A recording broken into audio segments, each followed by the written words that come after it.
Bonjour tout le monde et bienvenue à ma vidéo ASMR. Ici Flower Girl qui vous parle. Bon, aujourd'hui, mon prénom c'est Jenny pour ceux qui ne savent pas. Aujourd'hui, j'aimerais vraiment vous parler sur trois films différents et j'aimerais développer chacun des films dans leur contexte, dans le contexte auquel ils étaient créés, les thèmes de ces films-là, puis aussi les caractéristiques. Et je vais développer un petit peu plus les films Rome, ville ouverte, À bout de souffle, Rome, ville ouverte de Monsieur Rossellini. Alors, le prochain, ça va être À bout de souffle de Jean-Luc Godin. Et pour finaliser, je vais parler du film Les Ordres, qui est un film québécois de Monsieur Michel. Alors, commençons. Si je ne me trompe, je pense que je me trompais. C'est Les Ordres, il est le film de Michel, mais je ne me rappelle pas son nom. Je vais le lire quand je vais lire mes notes parce que... attendez, je vais voir ici. Les Ordres, c'est par... c'est ça, de Monsieur Michel Brault. Ok, Monsieur Michel Brault, il fait en 1974. Ok, ben... commençons par les films néoréalistes, catégorisés néoréalistes, Rome, ville ouverte. Alors, Rome, ville ouverte est une nouvelle vague créée dans les années après-guerre, soit dans les années 1945. Et puis, le directeur de ce film s'appelle Monsieur Roberto Rossellini. Bon, le thème principal de ce film est en fait la post-guerre, okay? Des situations qui s'enveloppent et s'enchaînent dans une Rome post-guerre. Donc, Rome, ville ouverte est en fait un chef-d'œuvre du film italien de 1945. Ça se retrouve être un film contextualisé dans l'Holocauste de la Deuxième Guerre mondiale en Italie. Ça nous raconte l'histoire de Giorgio Manfredi. C'est un leader de la résistance contre l'occupation nazie. Qu'est-ce qu'il doit faire? C'est qu'il doit fuir de la Gestapo. Et pour ça, désolé pour mon erreur. Et pour ça, il décide de se cacher. Il va chez Pina, qui est en fait la fiancée d'un de son meilleur ami, d'un de ses amis. C'est la fiancée de son ami, qui l'accommode gentiment dans son appartement. Pina présente Giorgio à Don Pietro, qui est en fait un prêtre de la ville, qui est lui aussi résistant nazi. Il y a aussi l'enfant de Pina qui joue un rôle caractéristique et important puisqu'il est lui aussi, même en son âge qui est court, aussi est il est résistant nazi, contre les nazis. Plus loin dans le film, qu'est-ce qu'on voit, qu'est-ce qui se passe? C'est que la Gestapo arrête Francesco et tue Pina. Et cette scène est une scène très marquante dans le film puisqu'on voit vraiment toute la dramatisation de ces moments où est-ce qu'on voit beaucoup de monde qui est dans la rue, qui sort de leur maison, et puis on voit la Gestapo qui arrive, on voit Francesco qui est arrêté à la force, et puis monter dans un camion. Par la suite de ça, qu'est-ce qui se passe? C'est que Pina, elle court après le camion, puis elle fut tuée à coups de balles par la Gestapo. Bon. Manfredi et Francesco arrivent à s'évader du camion qui était en train de leur transporter ailleurs, en fait. Ils vont chez Marina, qui est l'amie de Manfredi. OK? Celle-ci finit par les trahir et donner ce nom, le nom de Manfredi et le nom de Francesco, et elle dit aux Allemands là, qu'elle les a cachés quelque part. Et puis, donc, Manfredi et les prêtres sont arrêtés, ainsi que Francesco. Non, Francesco arrive à s'échapper. Lui, Francesco, il s'échappe. Mais Manfredi est torturé. Et à cause qu'il garde le silence, par la suite, il se pend parce qu'il y a trop de souffrance. À un moment donné, on le laisse seul dans une pièce. Et c'est aussi une scène très, très lourde à regarder puisque il est très torturé, le bonhomme. Et vers la fin, il se pend.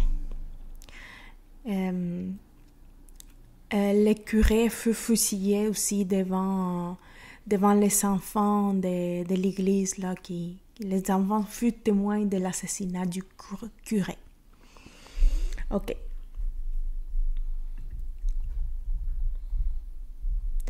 Je dois dire en fait que ce film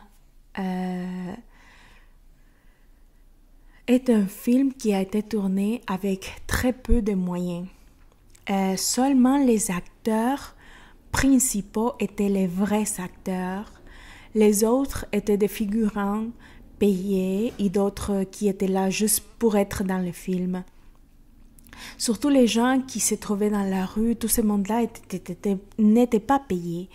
En fait, ce qui fait que le film soit vraiment réaliste en tant que tel. Et puis Rossellini, qu'est-ce qu'il faisait? Il faisait parler les enfants, il leur laissait faire leurs gestuels, tout ça devenait très très naturel. Le dialogue aussi était très contextuel. Un fait que j'aimerais remarquer est que Rossellini a utilisé que 2 ou 3 caméras pour faire tous les films seulement. Et puis, il réussit à faire cette œuvre d'art avec très très peu de moyens.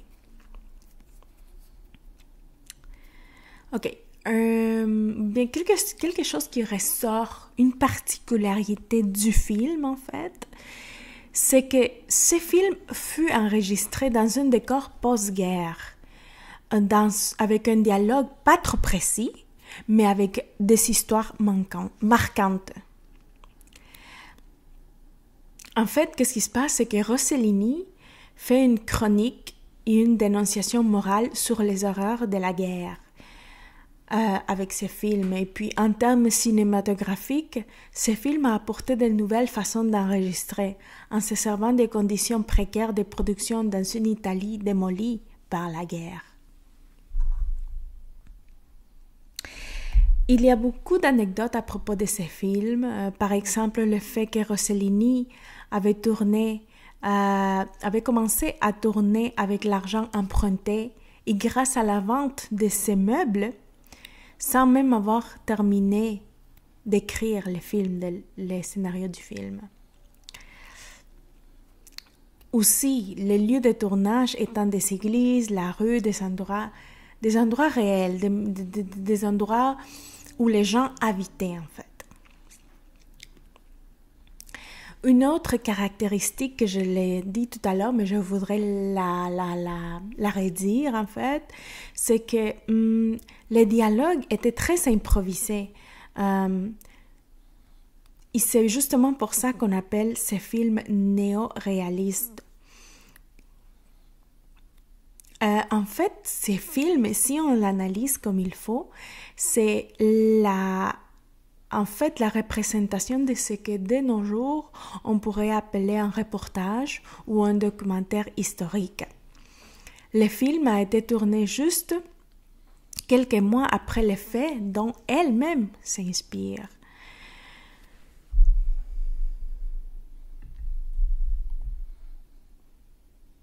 Les séquences, par exemple, pardon, un instant.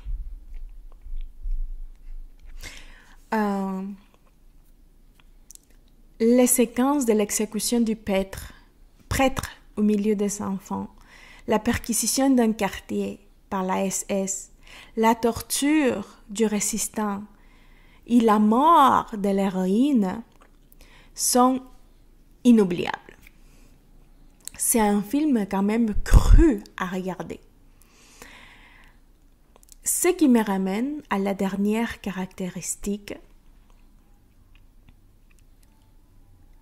qui était que les vedettes étaient tous mélangés. Ça veut dire qu'il y avait des acteurs professionnels et des acteurs non professionnels dans le film. Ok.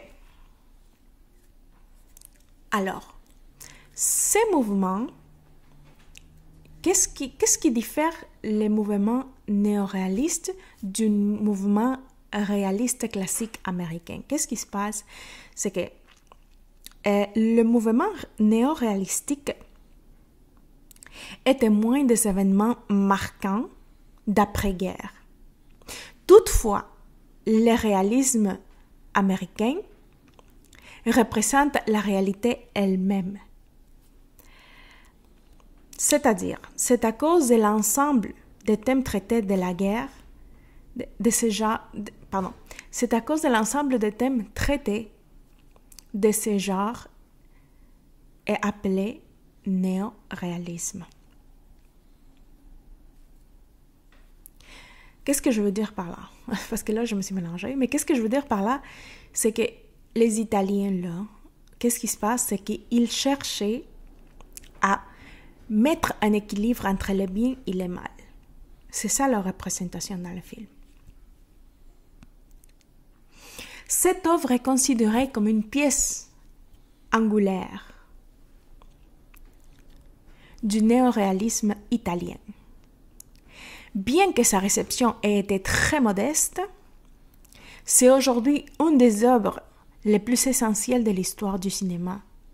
Celle-ci l'a transformée. Le cinéma est donc, à partir de ce moment-là, accessible à tous, est devenu accessible à tous. Rossellini ne faisait que montrer à l'écran ce qui était la réalité du peuple italien.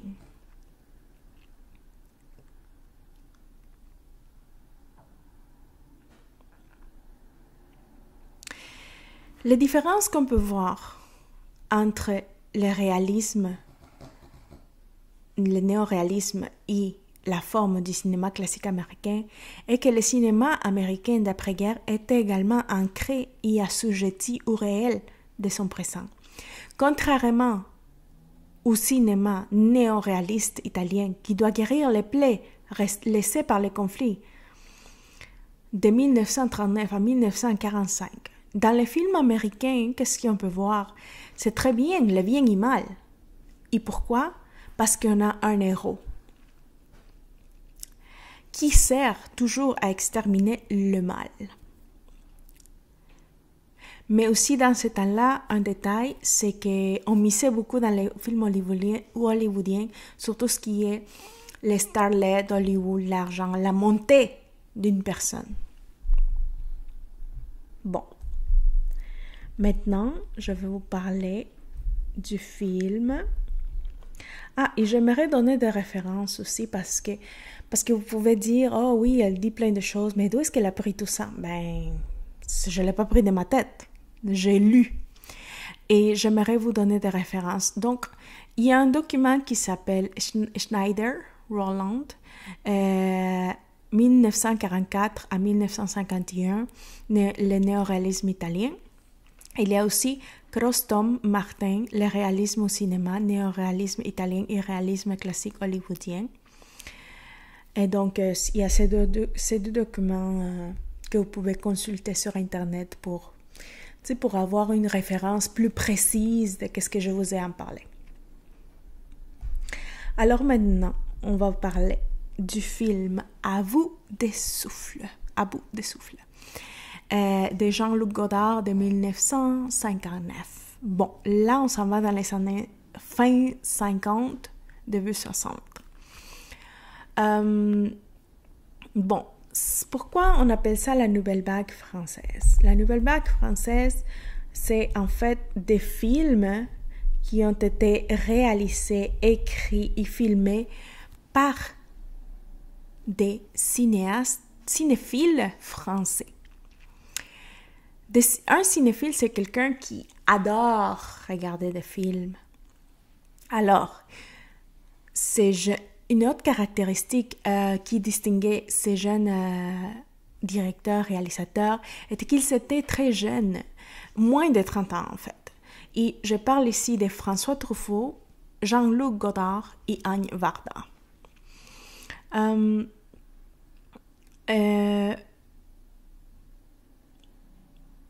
Ok, une autre caractéristique qui ressort vraiment du lot est que ces gens-là utilisaient beaucoup de dialogues,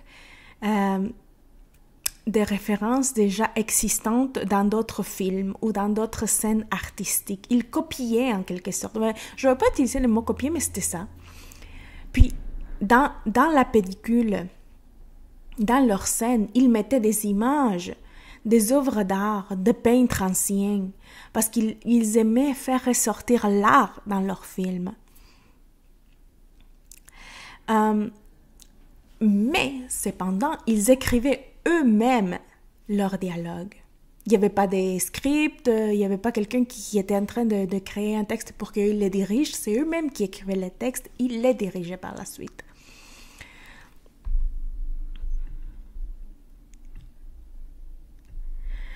Pourtant, les grands sujets étaient remplacés par des anecdotes quotidiennes du dialogue commun entre les gens. Une autre bonne chose que j'aime bien, c'est qu'ils eurent la chance de filmer avec des caméras légères.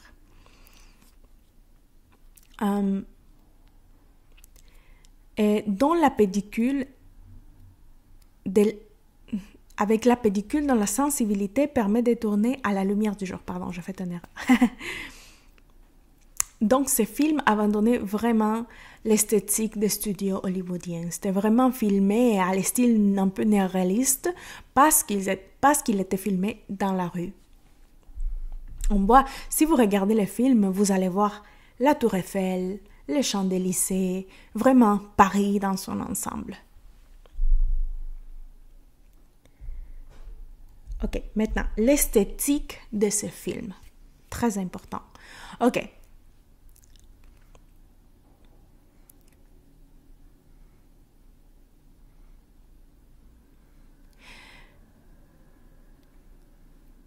Ok, pardon. Moi, je voulais parler de l'esthétique que Jean-Luc Godard utilisait. Ok. Jean-Luc Godard a refait, en fait, en montrant ces films-là, qu'il filmait d'une façon tellement vite et juste, puis qu'il veut imiter en quelque sorte les films noirs produits par la Monogramme. Parce que les films, c'est comme s'il fait une ovation aux films policiers, ok?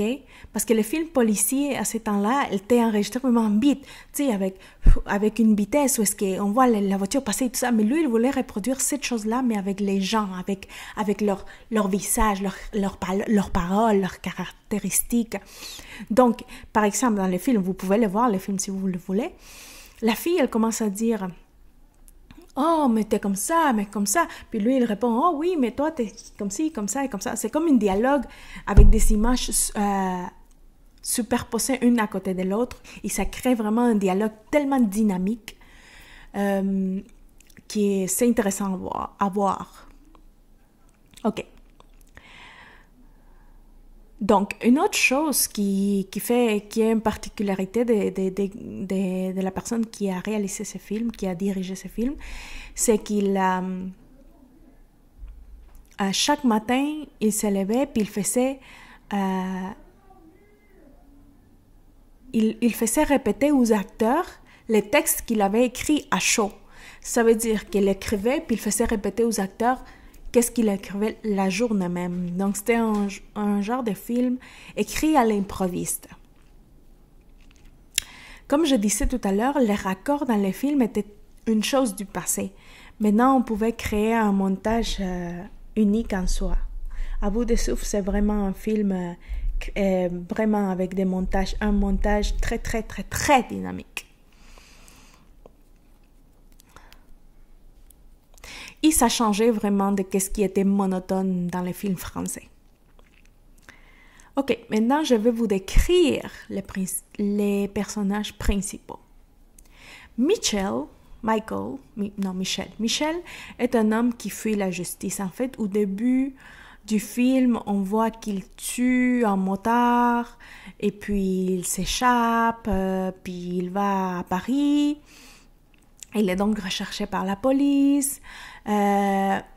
Et à ce moment-là, il fera la rencontre de Patricia, qui est aussi l'actrice principale, qui est en fait une journaliste dont son souhait est d'écrire un livre. Mais pour ça, Michel va lui proposer de partir avec elle en Italie, chose qu'elle refuse pendant tout le film. Une autre chose est que Michel est dépeint comme un homme plutôt misogyne et égocentrique puisqu'il imite beaucoup Bogart, c'est un acteur de cinéma. Il a même les mêmes tics que lui, il se touche les lèvres, des choses comme ça. Il a même un gros poster de lui pour symboliser son admiration envers Bogart.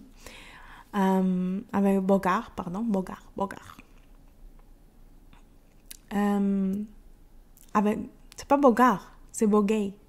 Ah, Bogart, c'est juste un surnom. Ok, puis, mais bon, c'était ça, hein, dans les années 60, ok. Puis, Patricia, c'est la deuxième actrice principale du film. Elle est dépeinte, en fait, comme une femme-enfant. Enfant, pourquoi? Parce que, par exemple, dans un moment dans le film, elle rentre chez elle et elle trouve Michel dans sa chambre. Et un long dialogue s'installe entre eux, mais ils jouent entre eux, ils font des grimaces, des gifles, des baisers, des caresses. Elle lui dit même, elle pense être enceinte.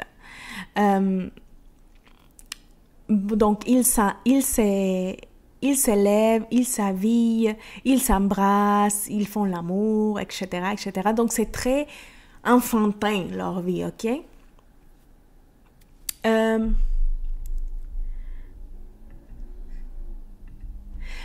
Ceci dit, les acteurs tombent amoureux. Leur histoire, quoi qu'on dirait qu'elle n'achève jamais. Pendant tout le film, la femme est en fait dépeinte comme un objet sexuel puisque Michel lui demande à chaque fois de coucher avec elle, mais elle couche pas avec lui. Elle a couché avant. On voit pas cette scène, mais bon, ok. Ah non, oui, on voit une scène où est-ce qu'ils couchent ensemble. Ils sous les draps, en plus. Donc, c'est une scène cachée. Ok. Et puis aussi, Michel meurt à la fin parce que Patricia le trahit. Elle le dénonce à la police qui finit par capturer Michel et le tuer, malheureusement. Ok, maintenant, je vais parler de...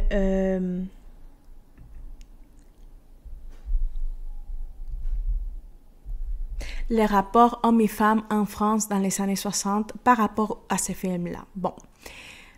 À bout de souffle est un film masculinisé. Okay? Nous sommes témoins dans ce film de l'émergence de la femme dans la société.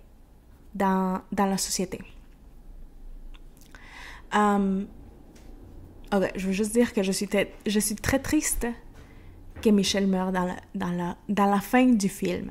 Ok, bon, mais là je reviens à ce que j'étais en train de dire. Ok, on voit la femme française qui prend son indépendance, ou du moins Patricia, elle représente une femme qui prend son indépendance.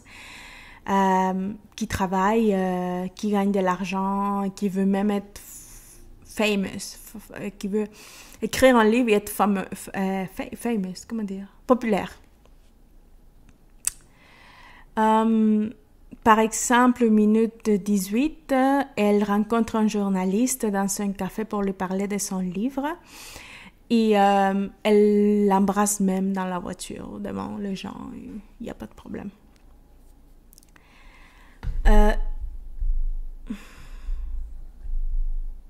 Donc, de notre côté, le cinéma est devenu une pratique masculine.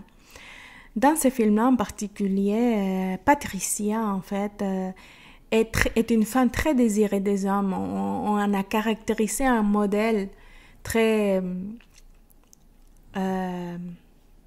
complexe parce que d'un moment, elle est putain.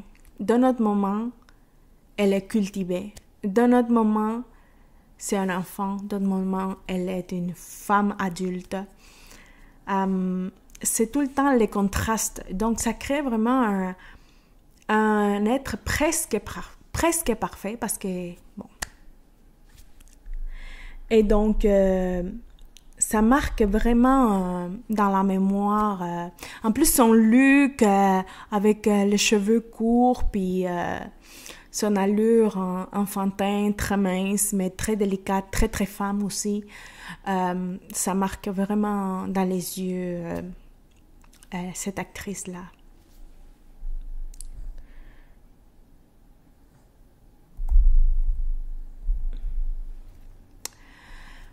Ok.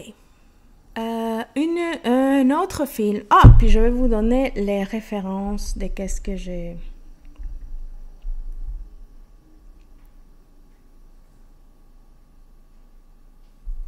Les références, c'est... Je suis à 27 minutes. J'espère que j'aurai assez de temps d'espace dans mon cellulaire pour pouvoir enregistrer tout. Si ça se coupe, je suis désolée, je vais revenir avec une prochaine vidéo. OK? Bon. Alors, les documents duquel j'ai lu, puis j'ai sorti toute cette information, c'est Prédale de René, 1958 à 1965, la nouvelle vague française.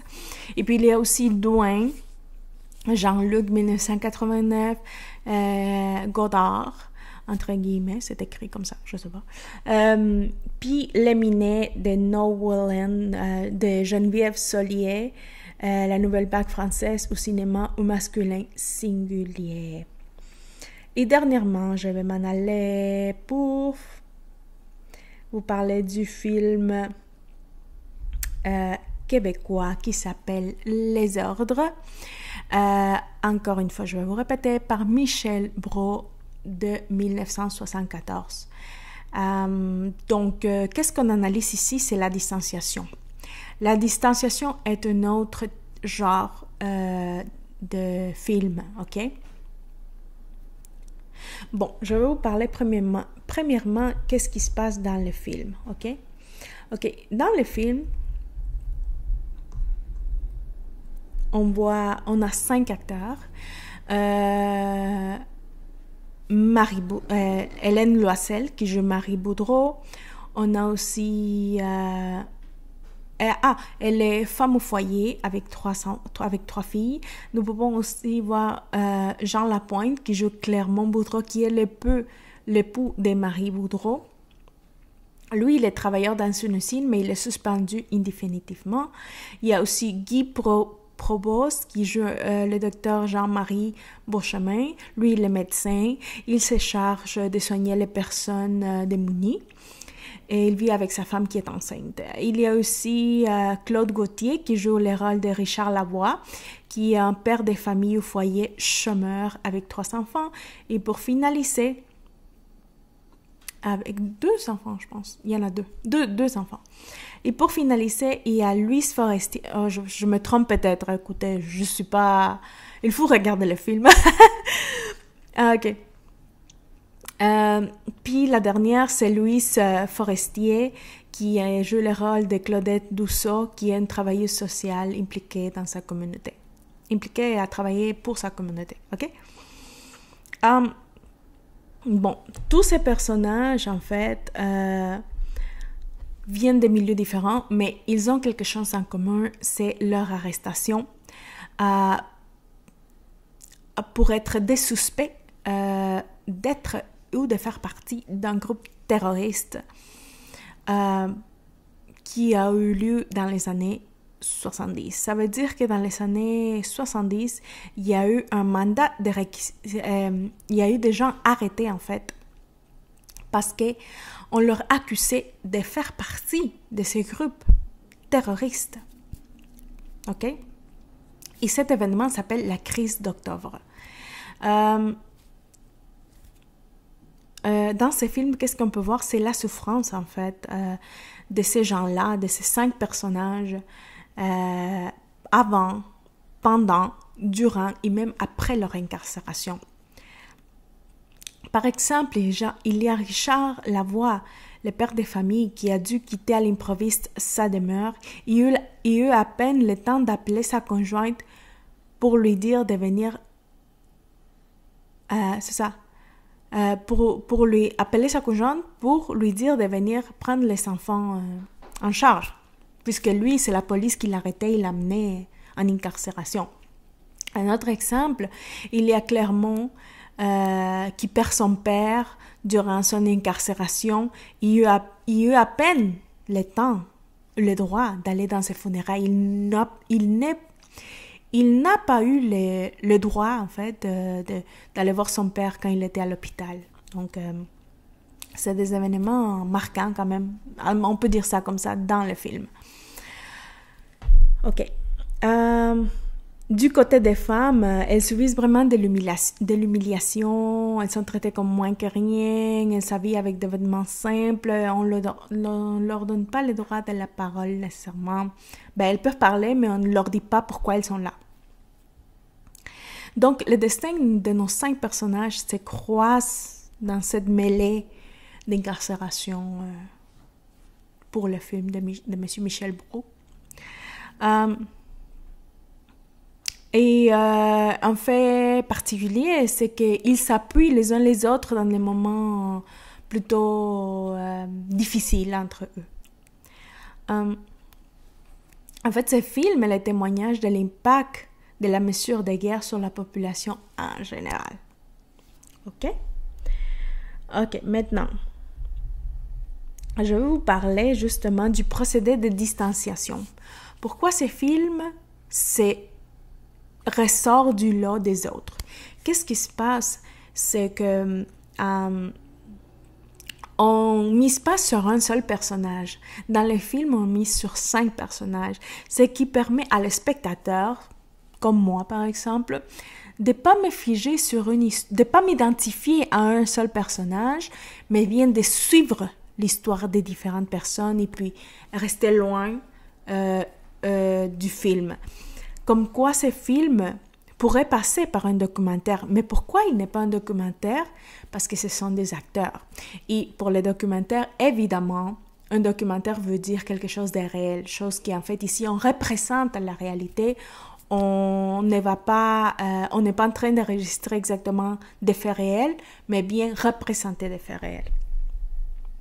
Un autre aspect est que le film est tourné en blanc et noir pour la plupart du film. Seulement les parties les plus véridiques ont été tournées en couleur. Un autre aspect très important, c'est que il y a beaucoup la transparence. La transparence, qu'est-ce que c'est dans le monde du cinéma? Et que c'est la magie du montage. C'est qu'est-ce que les gens font, les directeurs en fait, font pour vous faire croire que vous êtes dans le film, presque, ou pour vous laisser emporter dans le film. OK? Donc, voilà. Et puis, une autre chose qui permet la distanciation, c'est que les gens témoignent devant la caméra. La caméra est là, puis les gens... On voit pas la caméra, mais les gens parlent à la caméra, comme, tu sais, ici, je suis blablabla, Clermont, Dion, peu importe. Et puis, il m'est arrivé des choses de même. Donc, ce qui caractérise vraiment ce film. Alors, j'espère que vous avez beaucoup aimé ma vidéo. On est à 35 et 14 minutes. Si vous voulez que je vous fasse une autre vidéo, juste écrivez-moi dans les commentaires. J'espère que vous avez beaucoup aimé ces vidéos et puis on se voit une prochaine fois. Au revoir.